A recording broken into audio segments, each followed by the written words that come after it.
is Low Profile with Mark Lee Morrison, the podcast that brings you the best and brightest music underdogs you never knew you needed in your life. Today's episode finds Mark Lee in Claremont, California, where he sat and talked with Henry Barnes of Amps for Christ.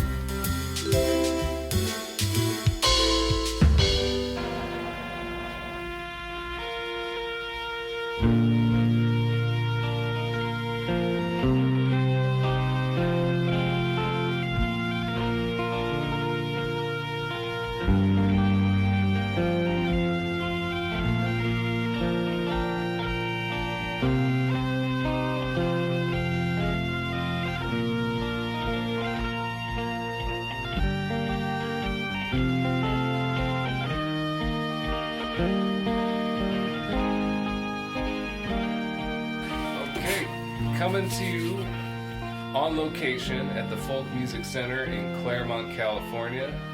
This is Low Profile with Mark Lee, yours truly, and I am joined today by a musician named Henry Barnes of the project Amps for Christ.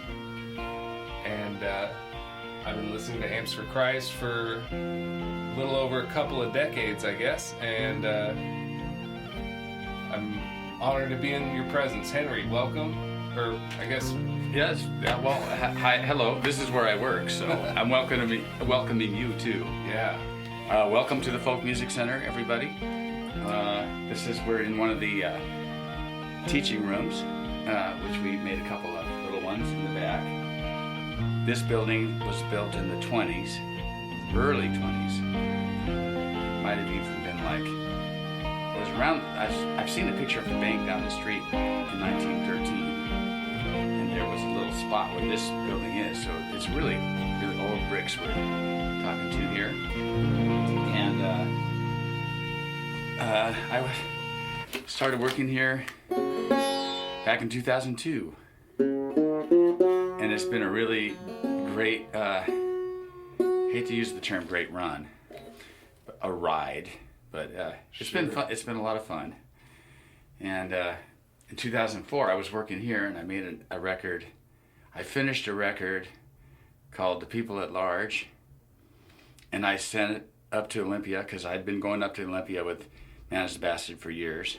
And after Man Is the Bastard, I started doing Amps for Christ, and because I've been writing that on all my amps, in Man Is the Bastard, you can see there's pictures of the old days where you can see Amps for Christ on the amps.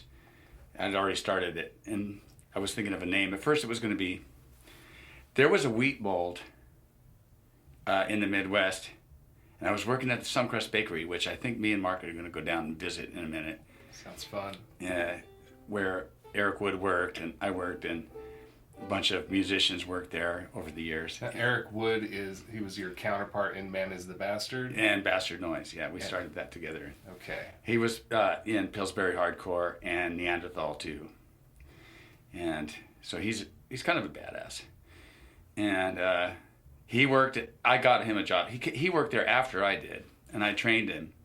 And the day that he was hired, he walked towards the back door. I looked out the window. I saw the new guy, which I had just met. Well, I knew him from like around town. I'd see him at coffee bars and stuff. And he had in his paw test pressings for fighting music, Neanderthal fighting music. He had the test pressings for that in his hand as he walked towards the back door for me to train him to bake all the baked goods. And so that's how we kind of started out. And then they were looking for a guitar player, and they had two members, and just him and the drummer, Joel Connell. And he liked noise. Even then I was kind of noisy, and he liked it, so I was hired. And we were called Charred Remains at first because we hadn't thought of a name, and then it was like, oh, okay. And we would stay up late baking baked goods for the populace of Claremont and thinking of like how man was treating the earth. And the environmental issues were really big on my thing back then. I mean, I was like Chicken Little. The sky is falling. And I was one of those people. And so that's how man is the bastard came about, as man against nature. That's what it means. That's the intent of the name was about man versus nature. Anyway, those were the days. And so you branded all your amps for Christ. Is that like, I'm just picturing that's like your sort of like a brand name for your equipment that you made? It was, yeah. Yeah, okay. And it was just because I don't like the right-wing Christianity is not my book at all. I like the idea of Christ's love over Christ being hateful in any way. Uh-huh. And I find the right wing hateful. Yeah, it's... So that's not my trip at all. But I do respect the name of Christ, and I am a Christian. And that's what it's about. It's not a joke. But I don't want to be... I found the most Christ-like people that I met in the hardcore scene were devil worshippers. People who looked black and evil, tattoos everywhere, ripped up skin, mean looking people, and with bloody album covers, etc. Mm-hmm. I found them to be the nicest people I'd ever met. Right. You're not gonna walk around like that and being judgmental of others, I guess. It was kind of an eye-opener, yeah. Yeah. But that's where the name... And at the time there was Econochrist, and there was all kinds of references in the hardcore scene to Christ in names. And lots of them were jokes. Sure. And some of them weren't jokes. Yeah, I wasn't sure what to think when I first discovered your music, the Amps for Christ music. Having grown up in an evangelical household myself. Wow. You know what I'm talking about then. Yeah, I know exactly what you're talking about. Yeah. But I was just, I was really intrigued by sort of the variety of just the different sounds you pulled into. That the first album I heard was called The Beggar's Garden, and I couldn't identify a lot of the instruments on there. Reading the liner notes, I guess you built a lot of different like oscillators and things like that. One thing, we were listening to some of your records on the way down here to California in the van, and I remarked to my wife about how you could make any instrument sound like bagpipes. Yeah, well, that goes way back to when I was in high school.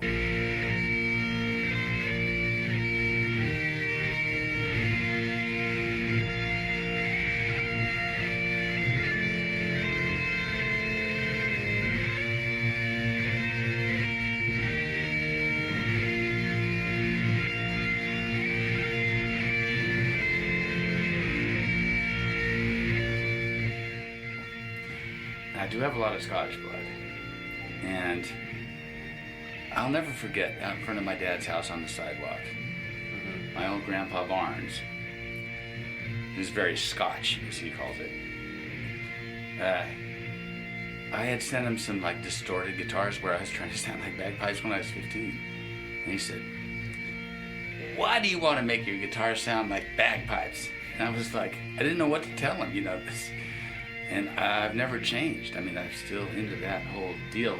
Closest thing I ever got to bagpipes, actual sounding like bagpipes without actually blowing on one, was the Hammond chord organ, S6, from the 50s, tube organ. And man, I ran that thing backwards through some oscillators. And I had these backwards paths where it was doing, it's called feedback tone control and feedback dynamics. In other words, what was happening was it was, on a real bagpipe, how the high frequencies get attenuated. So it goes, mm-hmm. The high ones are softer. And I got this preamp to do that perfectly with this old tube organ. And I got them tuned up well enough where it would do it. And it's a monophonic, which means it only plays the highest note you're hitting. And you can hold other notes and let go. And it increases the math of the keyboard because then with one finger you can play 2 notes on and off. You let go and it's another note. You push down, it's 1 note. So with each finger you're playing 2 notes instead of 1, like a regular keyboard. So it makes it more like a wind instrument. And man, I got it to sound like bagpipes. I actually fooled people. They thought it was bagpipes, you know. On the beginning of the, it's on the beginning of the Plains of Alluvial cassette that was just a couple of years ago re-released on vinyl by Waterwing Records in Portland. My old friend Alex Yuzimoff, who did a 7-inch split with Answer Christ back in the day called, and his thing was called Yellow Pods back then with a J. Yeah. And so we did this split back then, and we've been friends ever since. Or before that, we were friends because when he was a kid, he used to watch Man as a Bastard in Orange County, and he was into electronics. And I had these preamps and oscillators, you know, blasting with hardcore. That was my thing. I was kind of too lazy to play guitar, so no, I wasn't too lazy, but I was into these. I had discovered oscillators just by accident because I was in this band called The Dull in the 80s. Okay. And You all played a clip of The Dull, they had this song. Their biggest hit was this on this comp called "I Hate the Motorcyclist." I hate the motorcyclists, the grimy and the loud. I hate the motorcyclists. I don't want to see them around. Yeah, and so I was making preamps back then, and what it was I was just trying to get the bagpipes. I was overdriving one into another. It's like when you put pedals together, but it was all with tubes. And I was making it for this guy in The Dull. And what would happen was that once you got the gain up really high and you were running one 12x7 into another, then it would get really too noisy. As I'm sure most people know, it gets really noisy and uncontrollable completely. So any kind of little variation in the power supply or anything like that causes oscillations. And so one night I was in this industrial park with a twin reverb on 10. There was no one around. And I was working on a preamp like that. And I was playing a cassette of the Chieftains actually through this oscillator into a twin reverb on 10. Okay. In this industrial park. And it sounded absolutely amazing. And then it started oscillating and it started to, Patty Maloney's pipes, Julian bagpipes, it started doing these octave divisions and arpeggios off of the pipes. And I was like, oh my God, that sounds amazing. I'm going to put a switch on that. You know, so I found out what I did. I put a switch on it. And that's how I discovered, you run the output back into the input electronically. Not like with a mic in front of a speaker, but you do it electronically in different phasings with different highs and low cuts.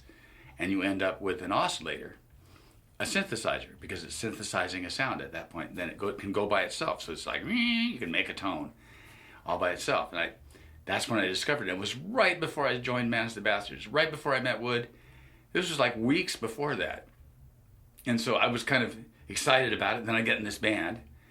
And then a year into this band, I realized I could use this stuff with the guitar, because then you can trigger it. See, if you get the oscillation going and you hit it with enough gain, then you can make the guitar be the trigger. And then you can get it to oscillate and do things off the note you hit. You know, you can hit it with this note and you pump it through a bunch of gain and it goes into something that's going wing, and then this one that hits it divides it up. And then it divides into like several different octaves, or maybe it's some very odd self-discriminating arpeggios. So anyway, then you can trigger it with a note. You trigger that whole thing with a note, and then you can actually play guitar through it or something, and then it becomes another thing on its own. And I realized about a year into Man as the Bastard that I could use that with the band, and I was using the oscillators for overdrives anyway, because they can be used just as an overdrive. Sure. If they're not switched to feeding back and stuff. And then we had some pretty amazing era, you know, in the like 93, 92, where I was doing like full oscillations with a hardcore prog band, like they were very progressive at that point. The drummer was practicing Tony Williams jazz licks all the time, and it was like we were progressive, hardcore. And but I would be running, instead of playing guitar, a lot of times I'd be running oscillators, like along with the progressive, like 10-minute song with very syncopated, slow, written out, methodical parts. I would be doing this like improvised thing over the top of all electronics.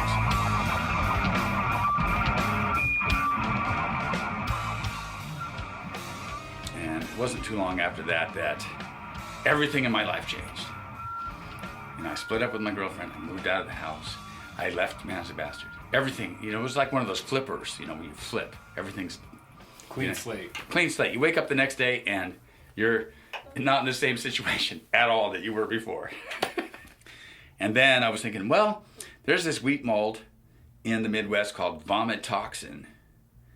And we got this letter from our wheat supply company at the bakery, at Suncrust Bakery, where we all worked. And it said, due to the mold, vomit toxin, your price is going to go up like $12 a bag. And I was like, vomit toxin? That's a great name for a band, man. Maybe that's what I'll be. I'll be fine. It's so a real. How did that go?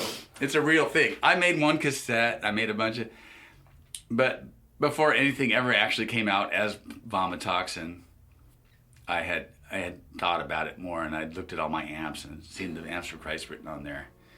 I'll be Amps for Christ, and I'm going to be. Well, it's kind of a weird thing to have your name have Christ in it and not be right-wing religious, because you're going to have everybody ask you, what does it mean? What you're in this hardcore band, you're sure you're not, you don't fit the mold. Mm-hmm. And so I've been asked about that a lot, and it really boils down to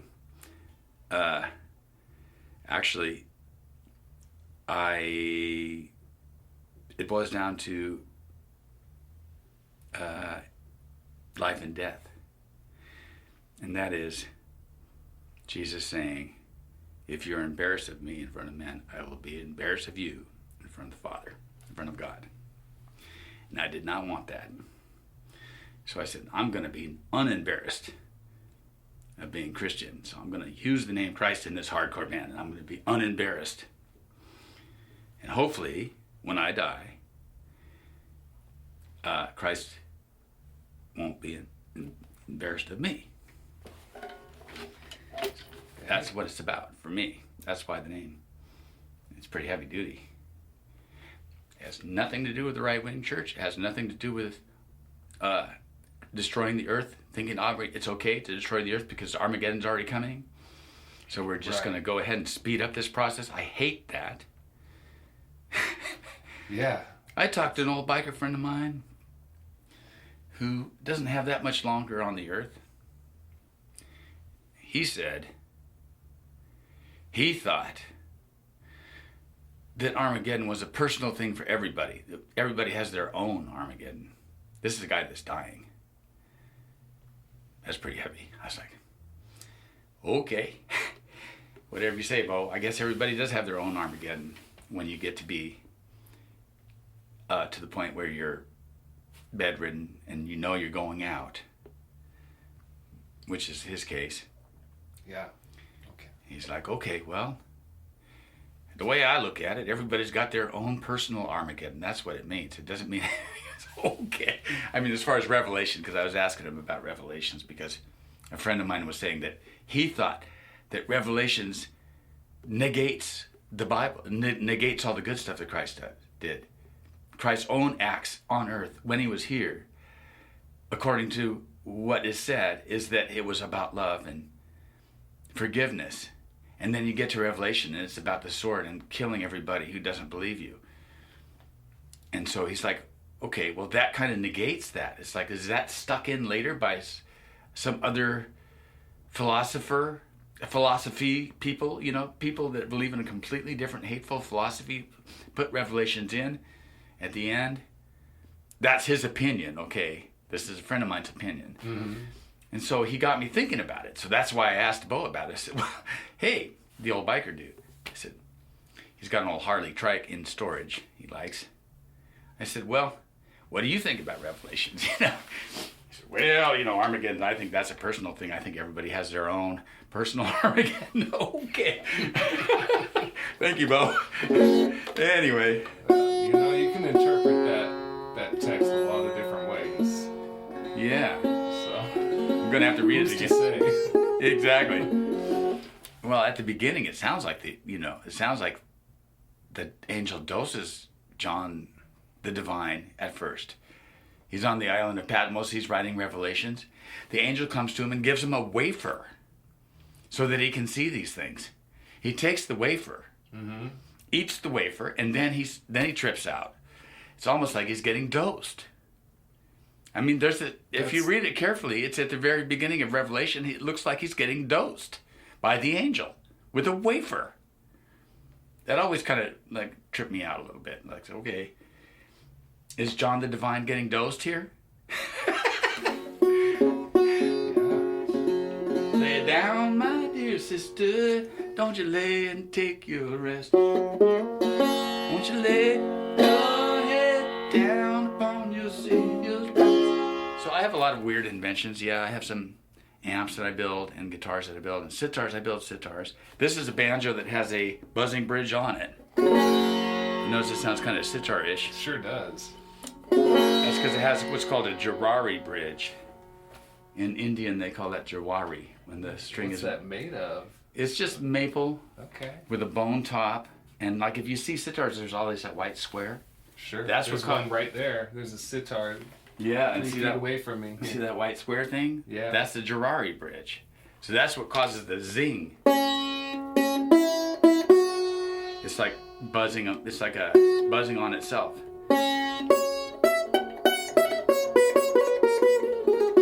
So I just made that for the banjo, and I called this the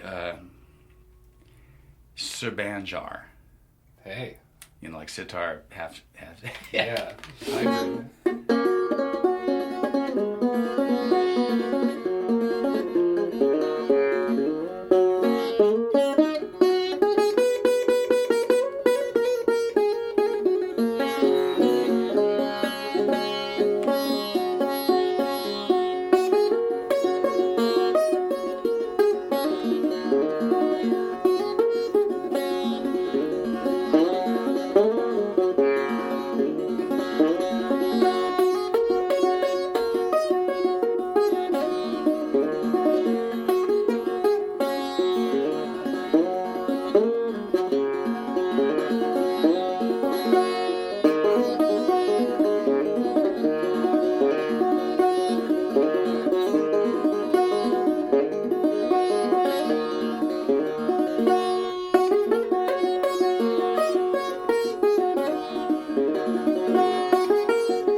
I want to talk about your repertoire a little bit. Okay. You pull out a lot of folk songs. I'd say most of which I haven't heard. I was reading the liner notes for your album Circuits, and talked about wanting to find a female singer to sing the parts that your mother sang. Yeah. Like to you as lullabies.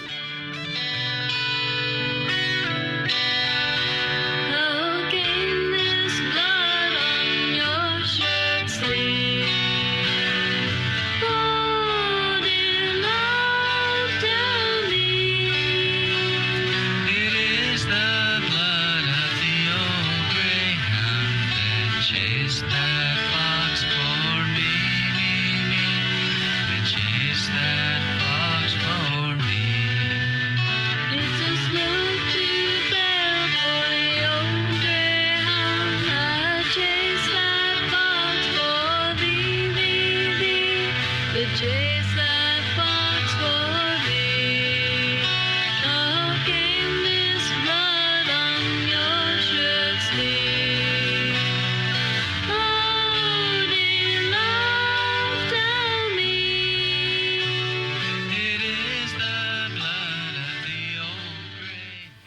I was about 5, my mom got a job teaching English at this all-girls school in Claremont called Girls Collegiate. And she was teaching English there, and she decided that she would bring me and my brother down and have us sing ballads for her students. So every year, starting when I was about 5, we'd go, and she had us learn all these ballads, and she'd sing the 2 parts, like some of them were answer and response. And like I was thinking about doing this one today, which is just, it's her version of The Night on the Road, which is like the English version is really happy, American version less happy, and it's about the devil meeting the kid on the road. But that's 2 parts. My mom used to have me be the child, and she would be the devil. It's a nice little role play. Yeah, a little role play, yeah. Oh, what have you got there? Would be my mom, and I'd say, "Said the night on the road," and I'd say, at like 5 years old, "Oh, I have got my bread and cheese," said the child as he stood. And we'd sing together. For she stood, and he stood, and it's well that he stood. Oh, I have got my bread and cheese, said the child as he stood. And the devil would talk again and be my mom. So we had a few of those things where she'd do that. And she would take us to class, and we'd do the Wife of Usher's Well. It's about this wife that sends her 3 sons away and they die in the ocean. And then she says that she wishes the floods would never stop, or the storms would never stop, until she sees her sons again. So they come as ghosts, and they stay the night with her. That one's heavy. Whew. Yeah. Away they go, bars. Let's see. It's a minor one. That one's a little. Let's see if I turn this to minor.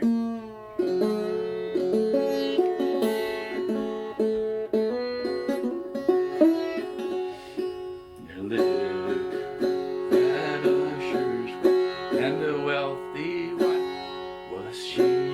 She had 3 stout and stalwart sons, and she sent them o'er the sea. They'd not been gone a week from her, a week but barely 3, when word came to that stalwart wife that her sons she'd never see.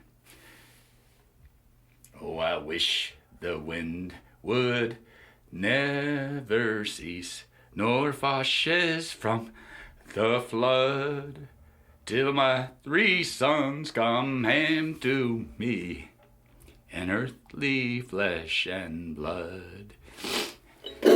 Anyway, then they come home and they visit her, and then they finally tell her that they're pushing up daisies. And yeah, it's a pretty heavy song. Yeah. For a 5-year-old. Still gets to me. This stuff really gets to me. I guess it comes across in my music. I guess I'm pretty emotional about it. Especially the old stuff like that. Stuff I learned when I was that young.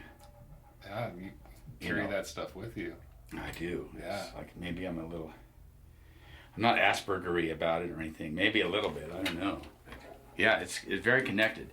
And so then I started getting into more Celtic music when I was 18.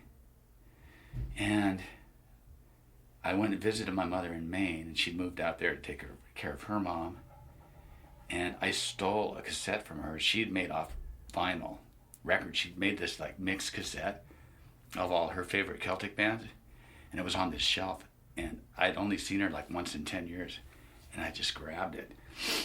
And I got back to California and I started playing all the songs on it and stuff. And it was like, there was all this, she was into all the, like the Planksty and the Bothy Band and like all the early, and the Daydanon and the early 70s Celtic bands from Ireland and Scotland and England, like the Steel Ice Band. And they were kind of like, that kind of stuff was on this cassette. And so there's her favorites. And then some more traditional stuff like Gene Redpath and stuff were on this cassette. So, and I thought it was magical. I having a time and leisure, I spent a vacant hour at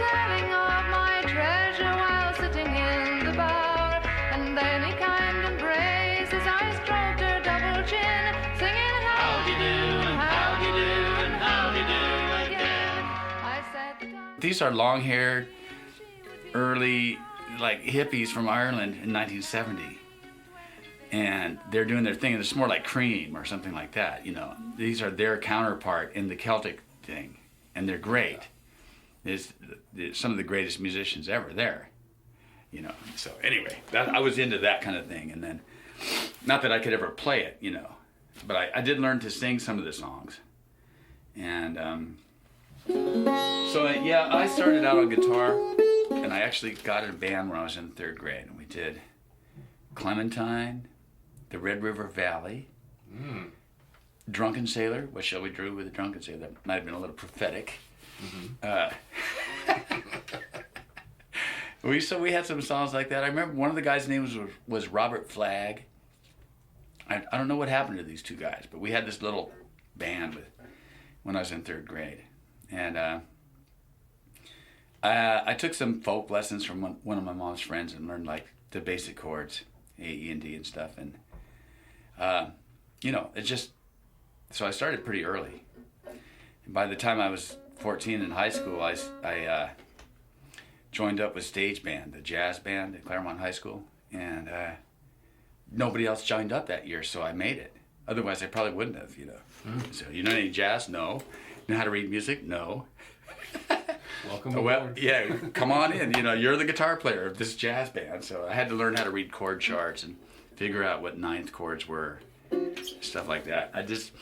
The guy was totally cool that ran it. His name was Gary Ida, and he let me just play by ear basically for 3 years and ditch all my other classes too. I ended up just kind of hiding out in the music department, and this Japanese trumpet player turned band leader, Gary Ida at Claremont High School, just let me do it. He saw me every day. I'd come there and hide out in the music department, and in the morning the marching band would go out, they'd come back and they'd put all their stuff away. They all knew me. Oh, there's Henry, hanging out in here as usual. And then they'd put all their stuff away, and then it would be time for orchestra. And orchestra would take all their stuff out and play, and I would be sitting in the corner. And then after orchestra was lunch, and then after lunch was jazz band, which I was in. And then I finally got busted and kicked out of school. But then I got in a special program for people that just ditched. And it wasn't like any other thing, you know, so it was fine. Ended up being able to keep staying a stage band, but get all my courses covered, you know, my math and English and PE and all that covered in this like special thing called interdisciplinary. And it was totally great. I mean, PE was playing volleyball and riding bicycles around, and or going hiking, something like that. That was PE. And we got to teach our own classes. So me and my friend Pepper, that was also in stage band, we taught a class on guitar. We brought in Hendrix and Robert Johnson records and played them for the rest of the class on this little turntable. So I mean, it turned out really good, but it was kind of hellish at the time that my dad found out I'd been ditching every class except for music. And I was faking PE. You know, I'd stand behind somebody who was suited up in the morning before I went to the music room. And when the coach called my name, he'd say, Henry Barnes, I'd stand behind this other guy that was suited up, and I'd go, here! And then I'd take off and go. I got away with that for like 6 months. I mean, like most of the year I got away, and then he busted me at the end of the year, so it was kind of traumatic. My dad's like, why did you ditch this class?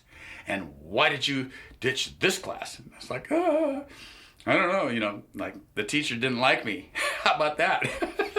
In my algebra class, the teacher did not like me. Put me in the back of the class. So I just, when I found out I wasn't getting busted for not going, I just didn't go. What do, you know? Yeah. I don't advise that. Yeah, live and learn. Yeah.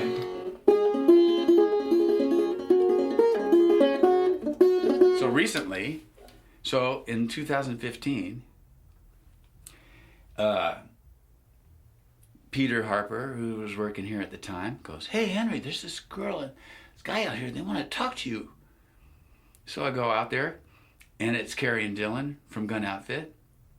And they're all, oh, man, you know, we're recording, and we really like Amps for Christ. We like what you do, and we're wondering if you would play sitar on the song that we're recording. So I was like, yeah, sure. They just came here and found you? Yeah. And so then I said, oh, sure. And then they said, well, where's a good place to go hiking? And I said, well, you go a couple blocks that way, and then you go straight up into the foothills. It winds up, and there's this place called Johnson's Pasture north of Claremont. This is like a hiking area. It's beautiful. And I said, yeah, go up there. So they turned around and went up there. And then I felt guilty about not going. Because they came in on Sunday. I wasn't actually supposed to be working. It was kind of like today. It was a Sunday. I wasn't actually working. But and I didn't feel like going hiking that day because I stayed up late. But then I felt guilty about it. So I followed them up, and I went up and I saw the Washington plates on this beat up ass van. And I parked, and then I went up to the next hill, and I could see them like about a mile away on this peak of this little hill. And I decided, that's too far. I'm not going to go try to catch up with them, So I turned around at home, but I started calling it Gun Outfit Point ever since. That little peak, I call it Gun Outfit Point. Oh, nice. And so then I went and recorded with them some sitar stuff. Sight unseen, you hadn't heard their... They gave me a record that day. They gave you a record. Oh, okay. Yeah. Yeah. They gave me Hard Coming Down. Yeah. And I went and spun it, and I was like, wow, that's very weird stuff, very psychedelic. I didn't know what to think of it. But the next thing you know, I was recording with them. And then after that, they're like, well, the record's out, the new record's out. And so would you like to go on tour with us? So I basically started being in two bands. And I've been to Europe twice with them. And they've been all over to New York. We've been to the Northwest a lot. And I really got to know Olympia, which I love, because they're from Olympia. Yeah, Dylan used to be my roommate once upon a time. Yeah. So, we'd go to Old School Pizza, and they just walk behind the counter and start making a pizza. And I was like, oh, what kind of a town is this? This is amazing, Oh, yeah. And it's really fun to go to Olympia with them because they know everybody. Yeah. So that's the latest things I've been having with Answer Christ. And, about half the shows I do with Gun Outfit, it'll be Answer Christ as well. I've seen you do that, the solo performance. They do a solo thing, and then they play too. And then we play. Usually about 10 minutes? Yeah, about 10 minutes, something like that. I go out in a flurry of and everyone goes, God, I played at the Press about 3 weeks ago with Ahmed Wasif from the Folk Implosion guy, and with Guy Blakesley from the Entrance Band. And I opened, and that was pretty fun. When I did the Blaze of Glory thing, go out with I turned the amps off, and the vacuum tubes actually drain themselves. So it goes, they do their own patterns where I stand and point at the amp, and I go, hey, okay. Behold, the amp is going to do its own thing. And as the vacuum tubes, electrons flow out of the vacuum, the amp will go off. And then that'll be the end of it. Everyone's it leaves everyone kind of wanting more. And that's the whole idea, Yeah, no, it's a good tactic. But then you go on to, continue to do your shit that you do as a member of Gun Outfit. Right. And play slide and stuff. It really, it really adds a lot of flavor to their sound that they've already, they've been building for a while. Well, the thing about Dylan is, his songs are deep. It's true. He kind of empathizes a lot with people. He wrote a song about the fires, for instance, when we were driving up to play with Woods, and we were driving up north, and Big Sur was on fire. From the whole Monterey Bay area was just covered in smoke, and went all the way up to the 5. I mean, it looked hellish. And so Dylan wrote a song about that, and it's a beautiful song, and you could tell he was empathizing with the people that live there. I want to live in a different way. I want to die in a different way. It was about those fires. I want to live in a different way. It's time to renegotiate.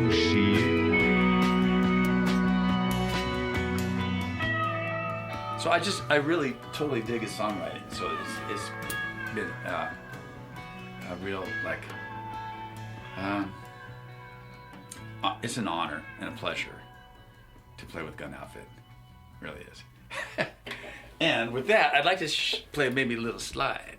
I'd love to hear that. I do that with those guys. So this here is a 1937. It's called an 017H Martin guitar, all mahogany, and it's made in 1937 as a lap slide. That's what the H stands for, Hawaiian. So most of these were converted to regular guitars. People would be like, oh, what's this? You know, let's bring the thing down, put frets in it, put a new fretboard.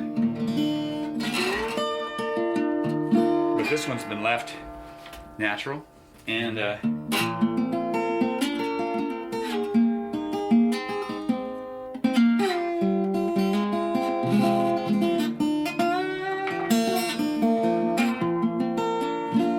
kind of see why I like it. Oh, yeah. I've been joking about maybe Ellen giving it to me for Christmas, but you know,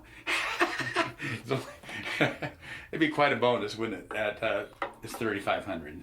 Oh yeah. It's 0017H. It's 1937 Hawaii.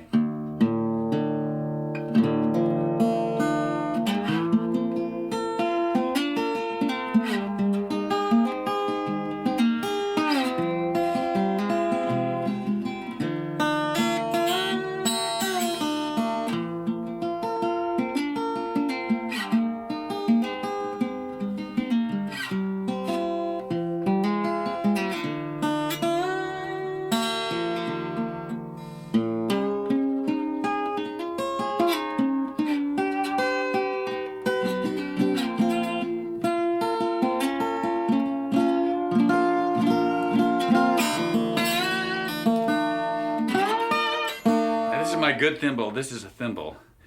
Yeah, you can play sixths, sevenths, major and minor thirds, wherever you want to, in any key that you want to with the thimble. So I ordered some stainless steel, and then I make these bars that clip onto your finger like that. Yeah, that's beautiful. And then, then it frees this finger up. You don't have to hold it. But you still have the muting with your pinky. You're still muting behind it. But when you play lap slide, you have to be able to mute behind the bar. Because if you just play normal, there's no mute. It sounds good, but you hear the residual notes of the when there's no muting. When you mute, then it's controlled notes. So you have to be able to mute. So that's why it's on the third finger. Pinky's for muting, and the ring, and then the index finger gets the thimble. So when did you start doing that, the thimble trick? Man, it's just developed over time. It was like, at first I decided I was just using bars, and I was holding them with my thumb like this, with no, but I would run into the shoulder of the slide.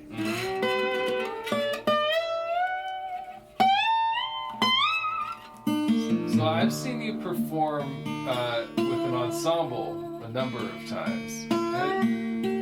Probably about the time when Amps for Christ first got onto Kill Rock Stars. 2005, 2004.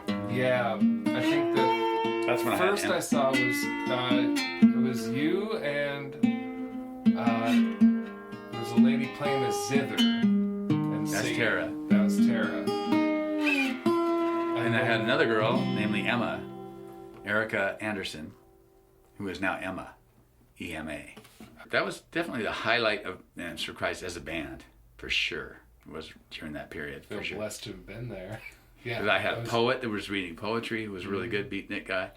I had 5 or 6 people on had stage? 5 or 6 people in the band. Yeah, I had Yeah. Joel Connell playing from Man's Ambassador playing tablas, and I had Kenyon playing bass. I mean, I had like really great musicians on bass, tabla, and then I had Emma playing guitar, me playing guitar, and I had Tara playing. It's called the Yang Chin. It's the great grandparent of the hammered dulcimer. It's a Chinese version, but it has a lot more strings. That was pretty much the highlight for me of Amps for Christ. We, you know, that summer with that same band, we played with Ian Mackay in Pomona at the Glass House. He was doing this thing that next door to the Glass House. There was this smaller place that he played at, and so that's when that all started, man. You know, I've had a lot of opportunities, but I've never signed a dang contract of any kind with anybody. You know, in 2004, I finished the People at Large CD, and I sent it to Slim Moon, and he wrote me back. It was back in the old days of just mail, and said that he was interested in putting it out. And then I got email around then. I think I got some email, and he called me up on the phone and said, "So this is Slim Moon. Who's your publicist?" And I was like, I didn't even know what a publicist was. I was like, "Publicist? Oh." He goes, "We'll assign one for you." Okay. And he said, "Well, who's your mastering guy?" And at the time, I knew this guy that knew people at Capitol. He said, "Well, tell him you know me, and you know you'll get a really good deal at Capitol." So I called the Capitol Records, asked for the guy. The guy's like, "Oh, who's this?" "Oh, I'm friends with this friend of yours." He goes, "Oh, okay. Well, that's $2,000 then for you, to master one CD." And I was like, "I'll do it myself." I gave myself some German name. If you look at who mastered People at Large, it was me, and I gave myself a German name because I went to Borders Books and read all these mastering books. There you go. They had it was called the Handbook for Mastering Engineers, put out by Mix Magazine. Had all these interviews, and I just read the whole book. I'd sit on the couches at Borders, reading this whole mastering book. So I just tried, I mastered that one myself and gave myself, and they all had German names and stuff. A lot of these high-end mastering engineers had German names. So I said, I'll just give myself a German name. But I told Slim, I forget what it was, like Duschenhauser or something, I forget. But is he privy to this, or is he going to? No, he doesn't know about that. I never told him. I made up a German name. Wow. And what about and then after the People at Large, AFC did. We did the every. Ashes? No, after that we did every 11 seconds.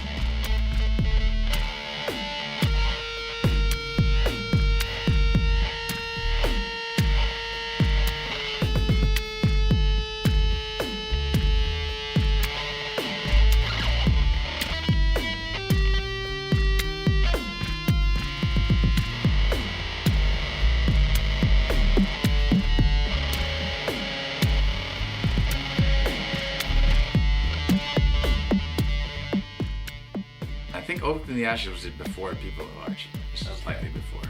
That was with Shrimper, who I did my last record with. And he's across the street right now. That's Dennis from Shrimper Records. And, he is the number 2 man other than the owner of Rhino Records. And he's been there since the 80s. And he was putting out, he put out the Mountain Goats, put out Buckethead. He put out AFC's first cassette release, The Plains of Louisville. He was releasing cassettes. It all started really with Shrimper, and it still is with Shrimper. I went to Slim and did those 2 records, and then after that, I did probably just a bunch of splits and stuff with people, and haven't really done that many full lengths. Then I did one with Shrimper, the Canyons, Cars and Crows. I did that in 2013 or 14 with Shrimper, and of course Dennis is wanting me to do more. Of course, he wants to do more records. Of course. Is that the last LP? That's the last full official LP. Yeah. Although I have lots and lots of material. I have a whole unreleased albums just because I've been weird lately, and I wasn't into the digital format that much. I have this one called The Golden Mean.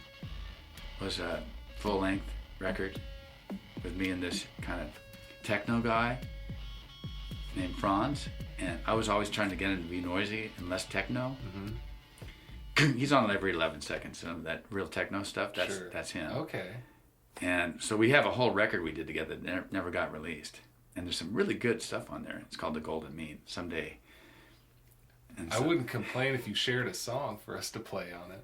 Really? Yeah.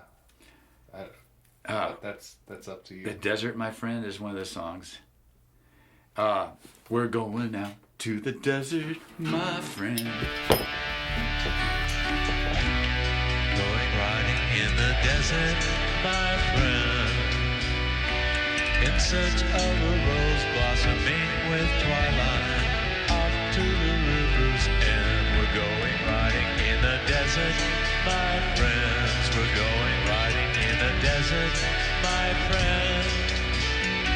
In search of a rose blossoming with twilight. Off to the river's end. Even in the shadow of the mound, we'll never suffer from a spirit chill drown. I can see the oasis filled with a gracious drop of the water of life. Drop of the water of life. Drop of the water of life. With a band of friends by my side, I have nothing to fear. In the desert night, I'm on a quest to find my vision. Together we'll make the right decision. So far away from the city lights, I'll forget disappointments of modern life. You can come along if you're willing. Forget what you know about formal living. Going out in the desert, my friend. Anyway, it goes like that. It's a really good song. Gonna be in Claremont for a few days, or? Oh, I reckon maybe like another hour or two. Okay. Well, Hey, let's go to Suncrest. Yeah, let's do it. All right. Check it out.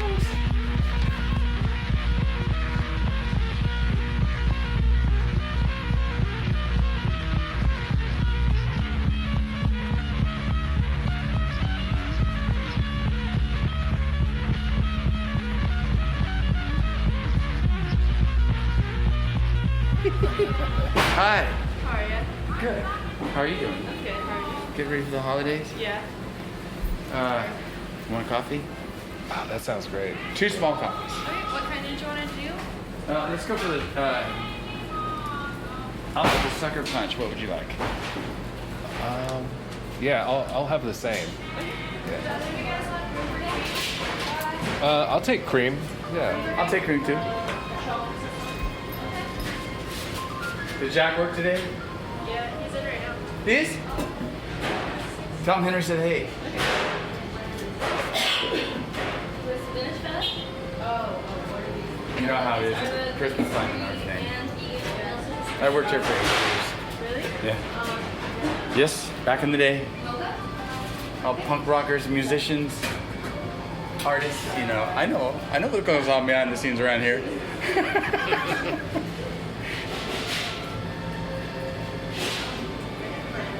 All right, well, before we go out, officially, Henry, thank you so much for doing this show. Thanks, Mark. Marky? Markley? Markley. Okay. Yeah. Thank you, Markley. I'm really happy to do it, and we'll do it again. Yeah, we'll see you in the future. I'll see you in freaking Olympia. I want to go back up there so bad. It was one fine March morning. I read you all. I took the road to Jackson Town before June to renew. I cursed a foreign land, no credit could I give, wishing the heart is long and cold, the leaves of long dry trees. I stand on board of a railroad car beneath the morning sun, and I rode the runs till evening, and I lay down again. All strangers and no friends to me, till the dawn closed within, and I fell in love.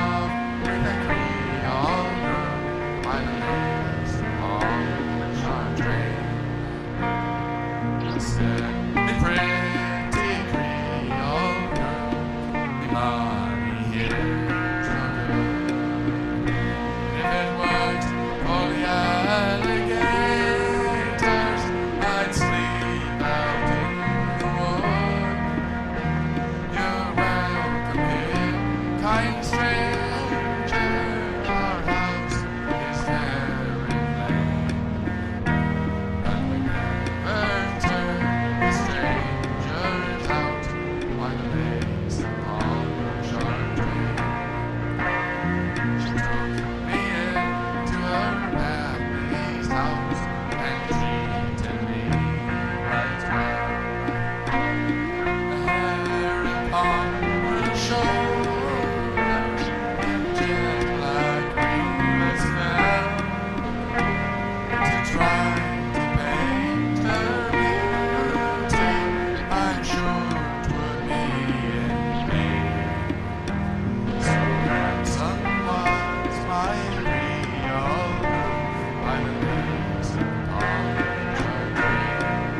My name is Hannah, and Mark Lee asked me to read this outro for this episode.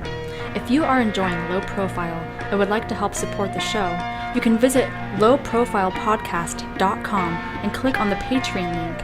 Any donation of any size will help with the out-of-pocket costs that a project like this is subject to. Also, be sure to subscribe and give it a 5-star rating and review. Thanks for listening and have a blessed day.